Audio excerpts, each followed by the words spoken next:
All right, hello again. So I'm going to look at chapters 7 and chapter 8 now. So I'm going to do 9, 10, and 11. I'll get those videos up for you guys on Monday. I'm just going to get these ones so that we're all caught up and ready to go into next week. All right, so the first one we're looking at flight arrival times. So here we've given that set of data. We're just finding our mean, our standard deviation, median, range, and those values are statistics because they come from a sample. The next one, they want us to find the abnormally high and abnormally low cutoff points using that range rule of thumb, right? Our mean plus or minus 2 standard deviations. So our high value, our high cutoff point ends up being 75.9, and 103 is significantly high. It's much higher than we would like. The next one, they give us for number 4, right? Because I'm having you skip number 3, right? Number 4 is construct a confidence interval based off of this data, right? So my mean is negative 3.6, my standard deviation is 39.9, and my confidence level is 95%, and I have a sample size of 12.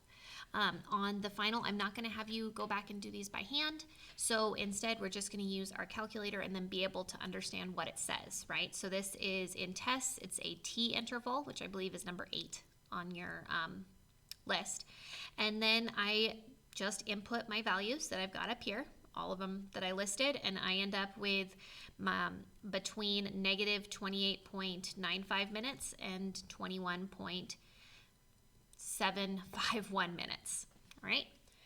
Number 5, we're looking at larger group of that same data, and they say that assume that it's normally distributed and that your mean is a negative 5. So negative 5 minutes in terms of a flight delay. If your flight is delayed negative 5 minutes, that means that you are 5 minutes early. So you have arrived 5 minutes earlier than planned, which for any of you that have done a lot of flying, that can actually be something that happens pretty often where you get there a little bit sooner than you'd like. Doesn't always happen, but it's good when it does. And so they say find and they give you another standard deviation as well. They say find the probability that you are going to have more than a 15-minute delay. So 15 is right here, so it's going to be more than a 15-minute delay. And so it starts at 15 and then goes to 9999. My mean is negative 5, and then my standard deviation is 30.4, so I get a probability of 0.2553. The next one says, find Q3. So Q3 is that cutoff point for 75%. So 75% is in here, so that means that my area is 75 or 0.75. My mean and standard deviation are the same, so that cutoff point is 15.5. Number 6 is looking at sample size needed. So this, because I'm dealing with quantitative data, right? I'm dealing with means, then I'm going to be looking in the section that deals with means for my, I got stuff all over the place. There we go. For my formula for sample size. We've got a couple of different formulas for sample size, and this is one where you guys tend to mix those up. So in this one, I have a standard deviation, right? In my other one, I would not have a standard deviation. I have standard deviation as part of my data, and if it shows up in my formula, I'm probably using the right one.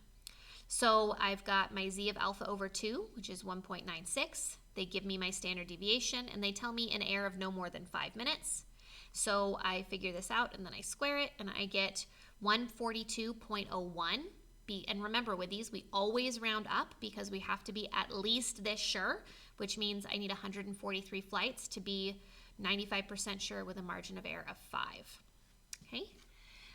The next one, number 7, is we're still dealing with airlines.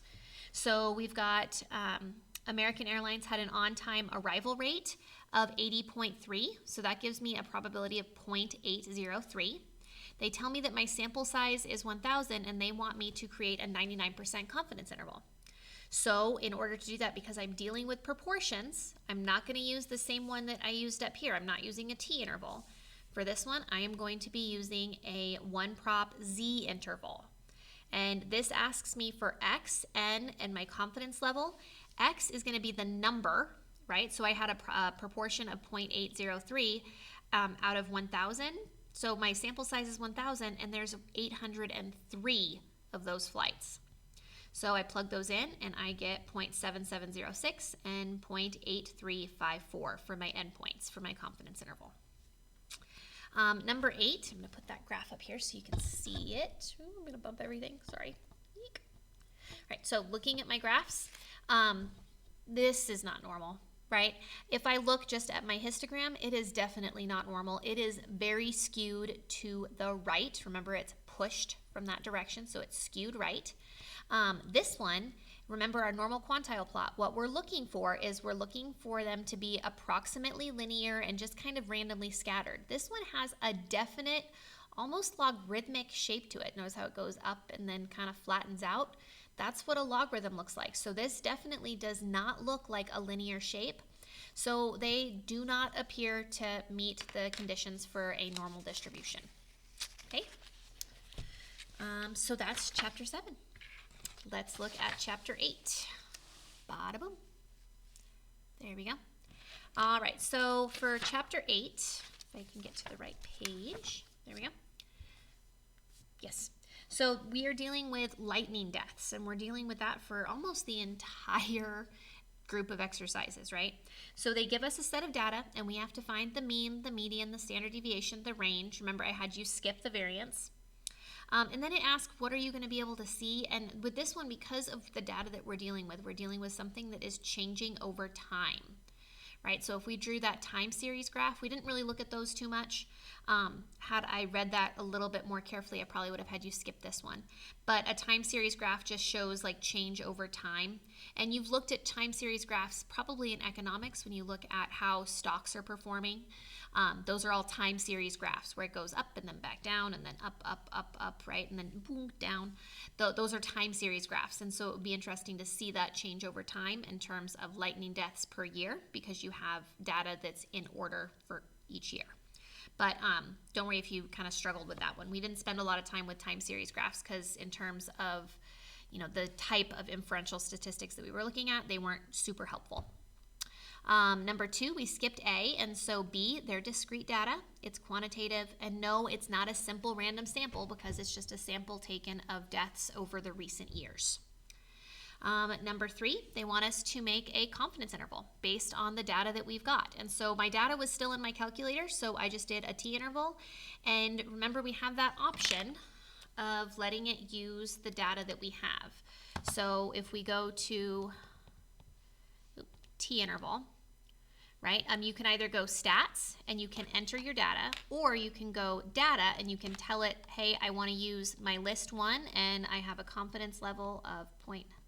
I think my data is still in there. I hope it is. Yes, it is. And so then I get that these are my endpoints, right? And this one wants us to write an interpretation. So we are 99% confident that the mean number of lightning deaths is between 29.149 and 44.994. So the mean number of deaths per year is going to be somewhere between 29 and 45. Okay? Number 4 says, well, in 1980, I think it was, there was a very large number of 72.6 lightning deaths. Or is the mean, that was just the mean for the 80s. And they want to know if we have evidence that the mean is less than that now.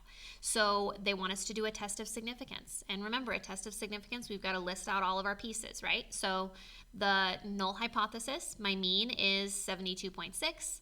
My alternative is that my mean is less than 72.6. My alpha is 0.01. They told me that. My test statistic is negative 13.509. And remember, I can get all of this just by doing a t-test in my calculator with the same set of data. Let me show you real quick. So I can pull it up, go over to tests, and then 2 is t-test. And I'm having it use that same set of data. And I've got that my mean is less than that, so I have it calculate it.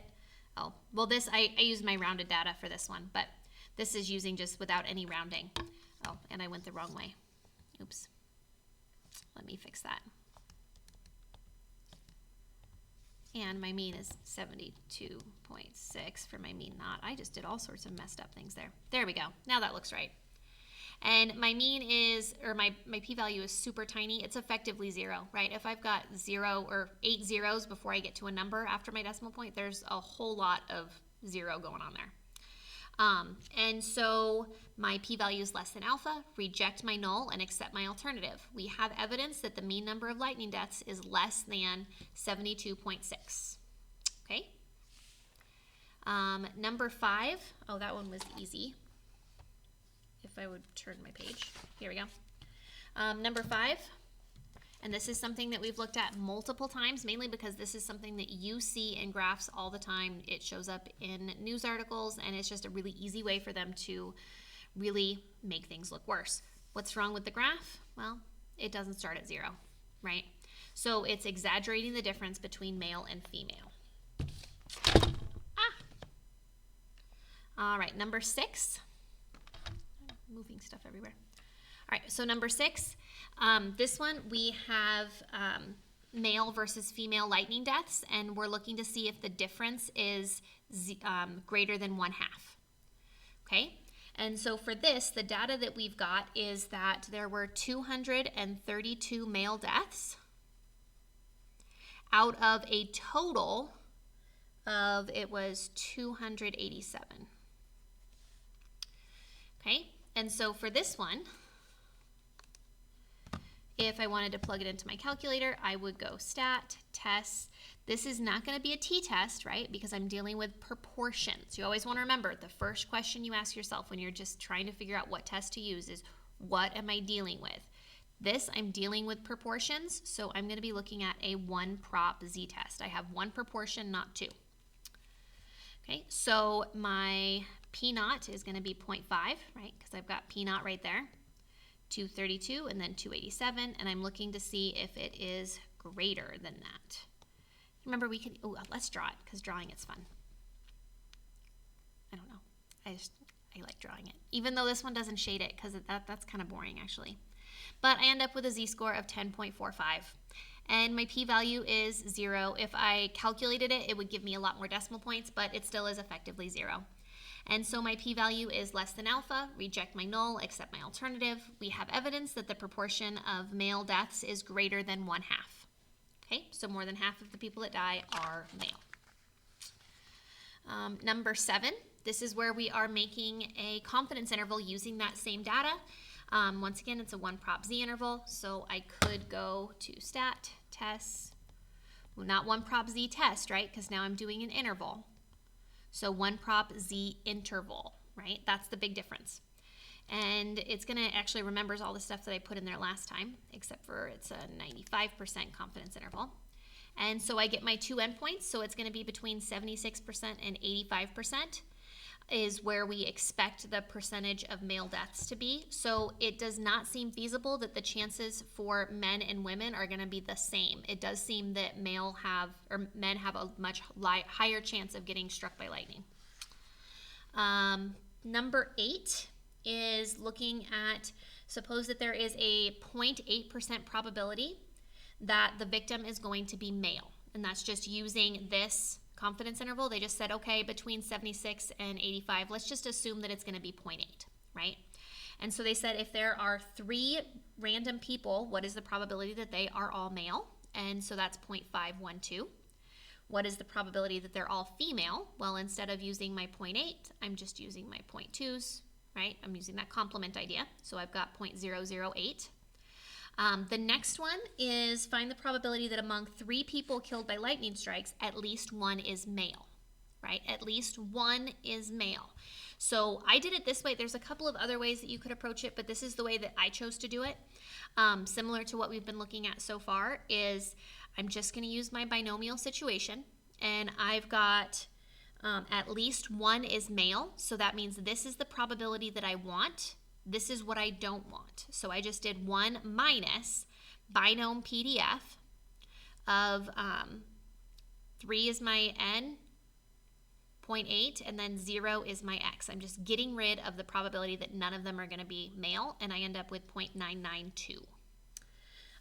Number 5, part D is if 5 people are selected, what is the probability that exactly 3 of them are male? Well, that's going to be that PDF situation again.